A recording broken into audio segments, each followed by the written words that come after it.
Bienvenue à tous et à toutes sur l'Espoir africain, une émission d'actualité africaine sur la chaîne de l'Agora. Nous commençons tout de suite cette 6e édition avec 3 titres portant sur des élections présidentielles en Afrique. Tout d'abord, c'est au Libéria que des élections historiques ont eu lieu le 10 octobre dernier. Il y a eu des élections générales, mais ont été suivies avec une attention toute particulière les élections présidentielles. En effet, la présidente du Libéria, Ellen Johnson Sirleaf, arrivé à son 2e et dernier mandat constitutionnel. Ces élections sont donc celles de la première transition démocratique et pacifique depuis les 2 guerres civiles qui ont ravagé le pays, la première de 1989 à 1997 et la seconde de 1999 à 2003. Ces 2 guerres civiles étaient une confrontation ethnique. Le Libéria avait été créé en 1847 par les États-Unis pour donner aux esclaves américains affranchis une terre en Afrique. On se retrouve donc au Libéria avec des Américano-libériens et des autochtones. C'est des confrontations entre ces 2 groupes qui ont donné lieu aux guerres civiles. À la fin de ces 2 guerres civiles, Ellen Johnson Sirleaf arrive au pouvoir. Elle deviendra la première femme chef d'État d'un pays africain. Aujourd'hui, elle le quitte avec un bilan mitigé. Si elle a certes contribué à la démocratie et à protéger une paix nationale fragile, on lui reproche également de ne pas avoir assez agi dans le cadre de la lutte contre la corruption et les inégalités sociales. On l'accusait également à la fin de son mandat de népotisme, c'est-à-dire de favoriser sa famille. Pour lui succéder, une vingtaine de candidats se sont présentés, dont le très remarqué et le très populaire George Weah, ancien footballeur, ballon d'or de 1995, qui a axé sa campagne sur la lutte contre les inégalités sociales. Il a donc trouvé une grande base électorale dans la partie défavorisée du pays, ce qui constitue une grande part de la population. Les élections en elles-mêmes se sont déroulées dans le calme avec une très grande participation parmi les 2 millions d'électeurs du pays.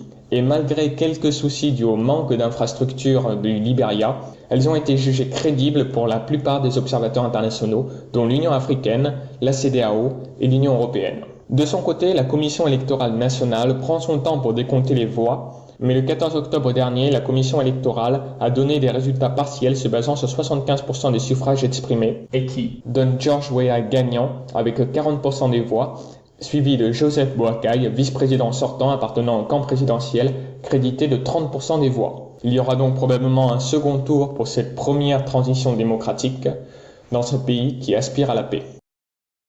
De leur côté, les élections présidentielles kenyanes continuent d'être pleines de rebondissements. Pour rappel, les élections présidentielles du 8 août dernier avaient opposé le président sortant Uhuru Kenyatta avec son principal opposant Raila Odinga. À la suite de celle-ci, Uhuru Kenyatta avait été réélu avec 54% des voix. Mais premier coup de théâtre, la Cour suprême kenyane annule les résultats des élections, dénonçant des irrégularités dans le décomptage des voix de la Commission électorale nationale. C'était la première fois en Afrique qu'une Cour suprême annulait les résultats d'une élection présidentielle, ce qui en fit un symbole de démocratie à travers tout le continent. Malgré des critiques extrêmement virulentes de la part de Uhuru Kenyatta vis-à-vis de la Cour suprême, des élections présidentielles ont été réorganisées pour le 26 octobre prochain. C'est alors que, deuxième coup de théâtre, Raila Odinga a annoncé qu'il se retirait de l'élection présidentielle du 26 octobre prochain. Contrairement à ce que l'on pourrait croire au premier abord, ceci n'est pas un abandon, mais cela s'apparenterait plus à un boycott. Tout d'abord, parce que la Commission électorale nationale n'a pas réussi à régler tous les problèmes que la Cour suprême lui reprochait, chose que l'institution avoue elle-même, notamment pour ce qui touche au décomptage électronique des voix. De plus, la NASA, Super Alliance Nationale, parti de Raila Odinga, avait réclamé la démission de plusieurs membres de la commission électorale. Celles-ci n'étant pas exigées par la Cour suprême, elles n'ont donc pas eu lieu. C'est pour cela que Raila Odinga demande que l'élection présidentielle du 26 octobre soit annulée et qu'une nouvelle soit organisée où la Commission électorale nationale pourra répondre à toutes ces exigences. De plus, ce retrait est également une contestation vis-à-vis du projet de loi de Uhuru Kenyatta qui empêcherait la Cour suprême d'annuler d'autres élections présidentielles à l'avenir. Mais quoi qu'il en soit, c'est la commission électorale qui décidera de la suite. Cela pourrait donner lieu, par exemple, à une victoire automatique de Uhuru Kenyatta, ou bien à une nouvelle élection, ou bien à une élection avec un seul candidat. Quoi qu'il en soit, la tension est encore montée d'un cran. De nombreuses manifestations extrêmement violentes ont eu lieu, avec une répression elle aussi extrêmement violente. Bref, un contexte de tension dans un pays qui se rappelle des violences électorales de 2007 qui avaient fait plus de 1000 morts. Toujours en rapport avec des élections présidentielles en République démocratique du Congo, l'annonce a fait l'effet d'une bombe le 10 octobre dernier. La CENI, Commission électorale nationale indépendante, a annoncé que les élections présidentielles ne pourraient pas avoir lieu avant le premier trimestre de 2019. Pour rappel, le président de la République démocratique du Congo, Joseph Kabila, a terminé son 2e et dernier mandat constitutionnel en décembre dernier. expliquant que le recensement des électeurs dans le pays n'était pas terminé et qu'il était particulièrement ralenti dans les provinces du Kasaï où se trouvent les miliciens de Kamwina Nsapu, Joseph Kabila et la CENI avaient annoncé que les élections présidentielles ne pouvaient pas se tenir. C'est alors le début d'une crise politique où les prêtres catholiques, très influents en République démocratique du Congo, ont joué les médiateurs. L'opposition et le régime en place ont signé le 31 décembre 2016 les accords de la Saint-Sylvestre qui stipulent que le régime a jusqu'à fin 2017 pour organiser des élections présidentielles. Le 10 octobre dernier, la CENI a annoncé qu'après la fin du recensement, qui n'est toujours pas fini, il faudrait au minimum 504 jours pour organiser les élections, donc au plus tôt en 2019. Donc Joseph Kabila pourrait rester au pouvoir jusque-là. Dans l'opposition, même si l'on ne croyait plus aux accords de la Saint-Sylvestre, le report aussi loin a déclenché une vague de colère. Le mouvement La Lucha, Lutte pour le changement, a déclaré sur Twitter, je cite, « Il n'y a plus à attendre, Congolais, la force de la rue, c'est maintenant ou jamais ». De son côté, l'un des leaders de l'opposition, Félix Tshisekedi, a déclaré, je cite, « Kabila a déclaré la guerre au peuple congolais ». Félix Tshisekedi avait déclaré avec un autre leader important, Moïse Katumbi, que après 2017, la transition se ferait sans Joseph Kabila, qu'il y ait ou non des élections présidentielles. Du côté de la communauté internationale qui continue de réclamer les accords de la Saint-Sylvestre, c'est avec inquiétude que l'on apprend la nouvelle, avec une montée de tensions dans l'un des pays les plus dictatoriaux d'Afrique. Le week-end du 1er octobre s'est avéré extrêmement meurtrier au Cameroun. Le pays est en effet sous tension due à la partie anglophone que vous voyez en rouge sur la carte, qui comprend 20% de la population qui se sent marginalisée et qui souhaite alors revenir au fédéralisme, voire déclarer l'indépendance. Or, ce sont deux scénarios qui sont refusés par le régime présidentiel de Paul Biya. C'est dans ce cadre que le 1er octobre dernier, à la date de l'anniversaire de l'unification du Cameroun anglophone et francophone en 1961, les indépendantistes ont fait une déclaration symbolique de l'indépendance de l'Ambazonie, nom qu'ils aimeraient donner à leur pays. La région anglophone et sa capitale Bamenda a été soumise à un couvre-feu total et a vu des combats très violents entre les manifestations indépendantistes et les forces de l'ordre, faisant près de 17 morts. De plus, l'explosion de 2 bombes artisanales le 2 octobre dernier, près d'un poste de police qui n'ont pas fait de blessés et qui n'ont pas été revendiqués, montre que la tension dans la région est à son plus haut niveau. Face à tous ces problèmes, on reproche au régime de Paul Biya de refuser tout dialogue et de toujours choisir la répression. De plus, dans la crise, le gouvernement est de plus en plus décrédibilisé, car Paul Biya, au pouvoir depuis maintenant près de 35 ans, avait axé la légitimité de son régime sur la paix au Cameroun. Cette paix n'est donc pas très visible.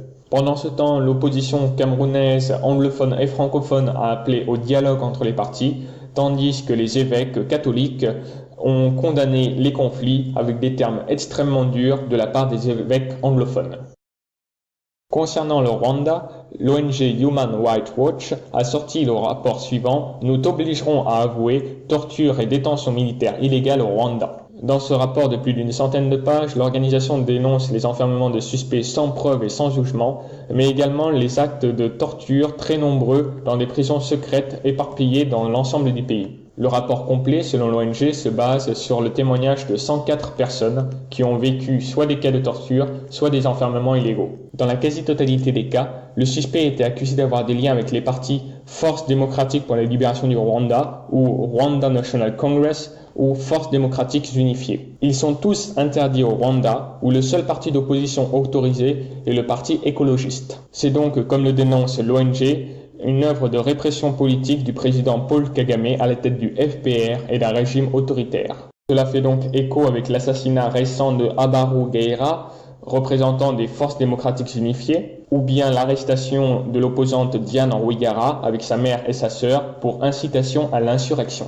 Mais il faut bien comprendre que ce rapport ne dérange probablement pas tellement Paul Kagame, et cela à cause de 2 aspects principaux. Tout d'abord, le régime est certes autoritaire, mais Paul Kagame est très apprécié au Rwanda. En effet, on admire beaucoup sa politique de développement autoritaire qui a permis de faire du Rwanda dévasté après le génocide de 1994 un Rwanda aujourd'hui étoile montante sur le continent africain.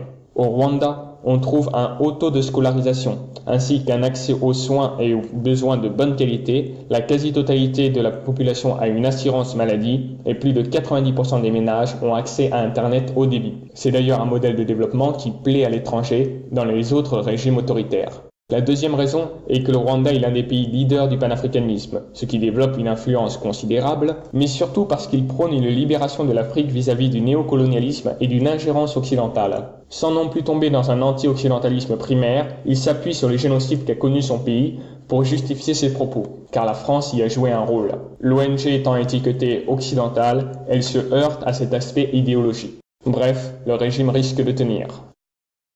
C'est une bonne nouvelle pour le Soudan qui vient de voir ses sanctions et son embargo américain être levés. En effet, après une mise à l'épreuve de 6 mois, rallongée par l'administration Trump de 3 mois, c'est la fin des restrictions économiques qui pèsent sur le pays depuis 1997. Le pays avait alors été accusé de soutien à des groupes terroristes, notamment Al-Qaïda, Ben Laden avait même vécu à la capitale Khartoum, mais également pour le rôle joué par le pays dans la tentative d'assassinat du président égyptien Hosni Moubarak. Même si le pays reste dans la liste noire américaine des pays soutenant le terrorisme, ce qui implique une restriction sur les armes, c'est un grand soulagement pour le Soudan, notamment sur le plan économique. En effet, les sanctions américaines pesaient très lourd sur l'économie, notamment après la perte des 3/4 des réserves de pétrole après l'indépendance du Soudan du Sud en 2011. De plus, l'embargo américain faisait des dégâts indésirables. Par exemple, un rapport avait montré que le Soudan ne pouvait plus se fournir en matériel médical pour lutter contre le cancer à cause de l'embargo américain. Bref, la levée des sanctions va pouvoir permettre au pays d'améliorer ses conditions. Au Burkina Faso, maintenant, la société civile commence à s'énerver sur le retard pris dans les procès des acteurs du coup d'État de 2015. En effet, ce procès va être à nouveau reporté et l'on commence à accuser les avocats de la défense de multiplier les accidents pour le retarder.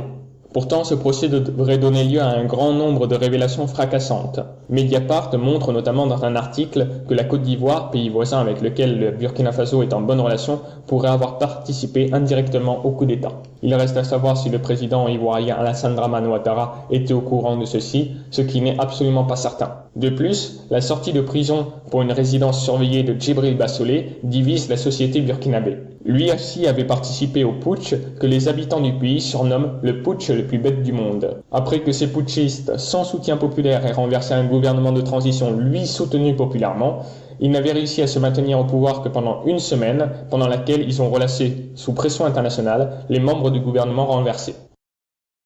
Enfin, pour terminer cette émission, une bonne nouvelle qui nous vient du Nigeria. En effet, la justice fédérale nigériane vient d'entamer une vague de procès civils de 2000 membres présumés de Boko Haram, cette secte djihadiste associée à l'État islamique, en insurrection depuis 8 ans dans le nord du pays, notamment dans l'État du Borno. Depuis le début du conflit, seuls 13 procès civils avaient eu lieu contre des combattants de Boko Haram. C'est donc une avancée juridique très importante car chaque combattant présumé aura le droit à un avocat de la défense et sera jugé en tant que civil. Mais il faut se rendre compte que la tâche ne sera pas facile pour la fédération nigériane. Tout d'abord à cause de l'ampleur de cette vague de procès, mais aussi à cause du manque d'informations fiables. En effet, dans un contexte de guerre, avec pour seul témoignage les interrogatoires militaires, il sera difficile de connaître le rôle exact de chaque combattant présumé. De plus, ces procès se tiendront à huis clos, ce que critique l'ONG Amnesty International, qui estime qu'un tel procès devrait être public. C'est maintenant la fin de cette émission. Avant que je vous laisse avec l'hymne de l'Angola, n'hésitez pas à faire connaître la chaîne, c'est important pour cette diffusion. N'hésitez pas à vous abonner, à laisser un commentaire, à faire parler les pouces, et sur ce, je vous dis à dans 2 semaines.